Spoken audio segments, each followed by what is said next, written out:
Alors, un enfant indigo, du coup, qu'est-ce que c'est ? Donc, pour rappeler le contexte, la question était qui a ce grain de beauté vraiment précisément à cet endroit-là, à un maximum de centimètres près.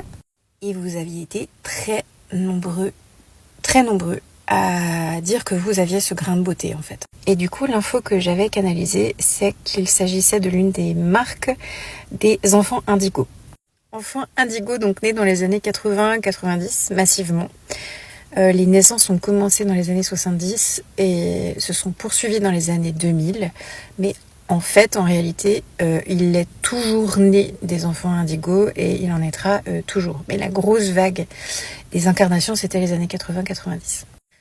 On dit enfants indigos parce que, en fait, la couleur de leur aura, donc c'est les personnes qui savent voir les auras qui ont déterminé ça, qu'il y avait de plus en plus d'enfants qui naissaient avec une couleur bleu, entre bleu et violet. C'est l'indigo, du coup, comme son nom l'indique.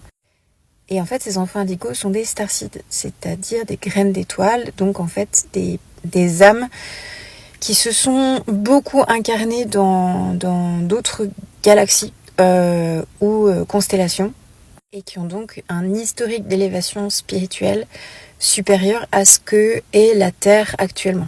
Le pourquoi de ces incarnations, c'est pour soutenir l'élévation spirituelle de la Terre qui est prévue depuis longtemps et qui a lieu actuellement.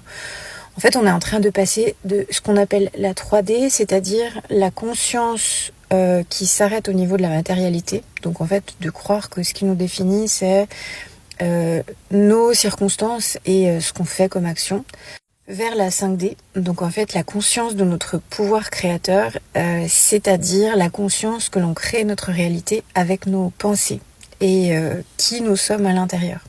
Qu'est-ce qui caractérise les enfants indigos ? La première chose, ça c'est pas une information qui est de notoriété publique, mais c'est quelque chose que j'ai canalisé, qui m'est venu de manière très puissante.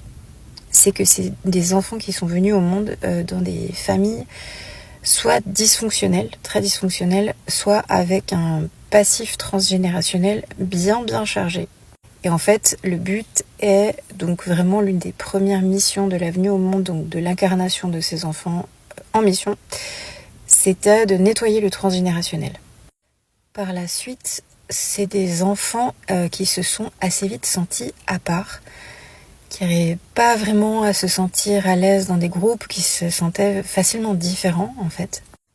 Des enfants qui se sont aussi très vite sentis âmes, qui ont vite eu conscience qu'ils étaient des âmes plutôt que des corps, et qui ont aussi peut-être ressenti une espèce de limitation, qui ont pu se sentir enfermés, emprisonnés dans leur chair en fait, dans leur corps. Des enfants facilement solitaires, qui n'avaient aucun problème à passer beaucoup de temps seuls. Des enfants qui adoraient la nature, d'ailleurs des personnes qui adorent la nature, qui ont une connexion spéciale avec les animaux, une empathie spéciale pour les animaux approchent facilement ces personnes, et les enfants aussi d'ailleurs. Parmi les enfants indigos, il y a beaucoup de ce qu'on appelle dys, donc dysorthographique, dyscalculique, etc., dyslexique, d'Asperger, autiste Asperger, et il y a aussi beaucoup de TDAH. Ce sont des personnes qui sont attirées par la spiritualité depuis toujours, que ce soit dans un cadre religieux ou non. En parlant de cadre, ce sont des personnes qui n'apprécient pas les cadres, qui ont des facilités à sortir du cadre, qui ont des facilités aussi à aller à l'encontre d'un avis général, même si ça veut dire sortir du troupeau en fait. Des personnes facilement indignées par les injustices de ce monde. Et des personnes qui peuvent continuer à l'âge adulte à avoir des difficultés à trouver leur place, à pas se sentir bien dans un groupe. Parfois, certaines ont embrassé leur unicité et ont vraiment trouvé leur place dans la vie. Mais certaines peuvent aussi lutter, en fait. Et enfin, l'une des dernières caractéristiques des enfants indigos, c'est que ce sont aussi des personnes qui se sont incarnées pour mettre au monde, être les parents d'enfants cristal et arc-en-ciel, parce que ces générations de volontaires suivantes, donc c'est les générations suivant les indigos, sont venus par contre au monde dans des familles fonctionnelles avec beaucoup d'amour. Voilà, si tu as une majorité de oui à tout ce que je viens de décrire, tu es probablement un indigo. Et je rappelle que plus qu'un élu, un indigo, et surtout il fait partie d'une armée de volontaires, d'incarnés volontaires qui sont venus aider la Terre et qui sont en mission.